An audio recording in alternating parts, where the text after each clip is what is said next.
This isn't just a battle over whether it's the Archbishop or the Vatican that's most at fault for the mess over Father Murphy. It's the latest tussle in an ongoing theological struggle between the liberal Archbishop and the more theologically conservative Vatican of the Pope. Caught in the middle are victims like Steve Geyer, abused by Murphy in the 1960s. I was 15 when I left the school, and I started complaining when I was 16 years old until 2005. All those years I've been trying to tell people, but nobody would listen to me.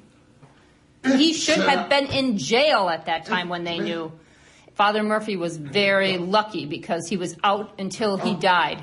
Didn't help me at all. The Pope isn't just under attack for how he's dealt with abuse during his time running the Church's watchdog in Rome. There's also allegations that he covered up abuse before he got to the Vatican, when he was an archbishop in Germany. The German media has been making much of the fact that in 1980, the then Archbishop Ratzinger of Munich chaired a meeting of the Diocesan Council. Item 5 on the agenda sounded fairly innocuous. The personnel officer for priests at the Essen Diocese requests accommodation for Chaplain Peter Hullermann at the residence of a parish in Munich. Chaplain Hullermann is to undergo a psychological, therapeutical treatment. The request is granted. Peter Hullermann had been accused of sexually abusing at least 4 children. Church officials admitted that he had made indecent advances to children. The Church decided to deal with the matter by sending him for treatment in Munich, where Archbishop Ratzinger was in charge. 2 weeks after arriving there, Hullermann was no longer in therapy, but working in a local parish. The Church in Germany say this decision was taken by one of Archbishop Ratzinger's deputies. But Father Tom Doyle, an expert in church law, says the Archbishop must have known. In the Church's own regulations, the only person in a diocese who can assign a priest is the bishop, or in this case, the Cardinal Archbishop. The same with accepting a priest into the diocese and then assigning him to a parish. The process of recommending, of doing the paperwork, all of the legwork, so to speak, may have been done by someone else, in this case, one of the vicars or the vicar general, but the final decision has to be made and can only be made by the Archbishop. In practice, bishops do often delegate such decisions. The Archdiocese referred the BBC to statements they'd made to the German press, which stressed that the then Archbishop Ratzinger knew nothing about Hullermann working in a parish. Hullermann went on to abuse other children. American lawyer Jeff Anderson now has Germany in his sights.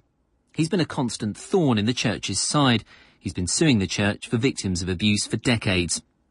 Jeff Anderson believes there may be enough evidence to allow him to sue the Pope on behalf of a German victim who was abused by Hullermann while he was working in Archbishop Ratzinger's diocese.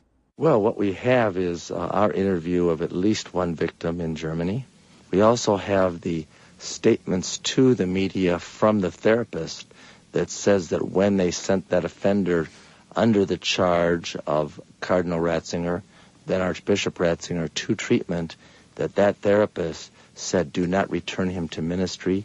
He poses a direct risk of harm to children. And it was then Archbishop Ratzinger that made that choice to return him to ministry. And that he cannot deflect responsibility for that.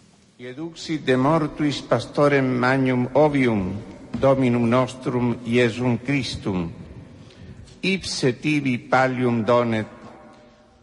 When Cardinal Ratzinger became Pope Benedict in 2005, he promised to rid the Church of filth. The process had already started when in 2001, Pope John Paul II ordered all abuse cases to be sent to Cardinal Ratzinger's office at the CDF. We wanted to talk to the Vatican about this, but we weren't hopeful. We finally persuaded the Pope's spokesman, Father Federico Lombardi, to give us a rare interview. He wouldn't talk about the Murphy case or the allegations in Germany. But where does child abuse figure in the Pope's list of priorities? It is one of many different aspects of the pontificate. Obviously, he has described the priorities in the relation of the man to God, in the ecumenism, in the interreligious dialogue, in the economy of the environment, and so on. There's been a lot of personal criticism about the way that the Pope handled abuse cases when he was head of the CDF and when he was in Munich. Do you think that criticism is unfair?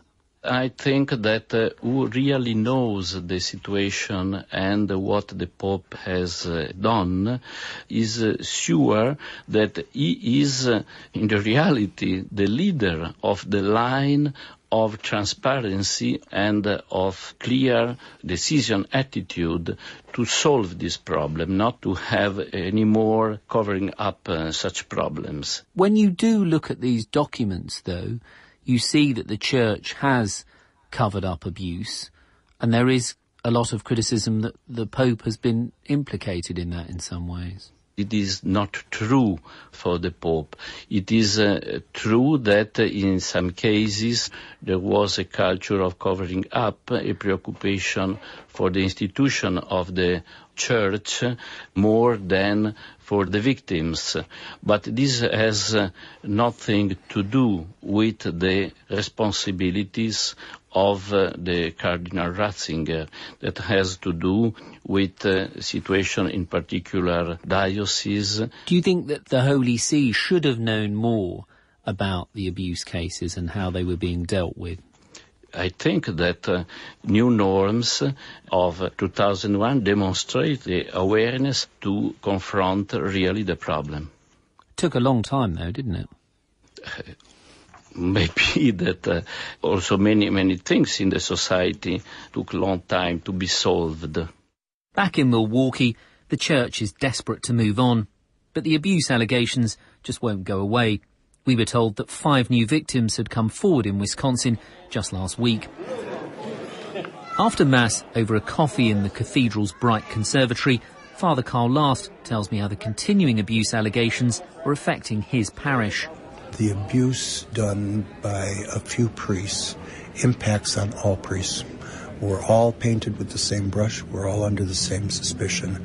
And that angers me. If it wasn't for people like that, I would enjoy a much closer relationship with the parishioners and with the people. I think twice before I hug a kid, you know. We found no evidence in the US that convincingly links the Pope with any child abuse cover-up, although lawyers are combing their files, searching for any document that puts the Pope in the frame. There are certainly questions about what the Pope should have known running the Church's watchdog and the lack of urgency in confronting abuse. The Vatican is now looking at further reform, possibly bringing in outsiders to help deal with the issue. It would be an important signal that Rome has finally grasped just how serious the child abuse scandal is for the Church.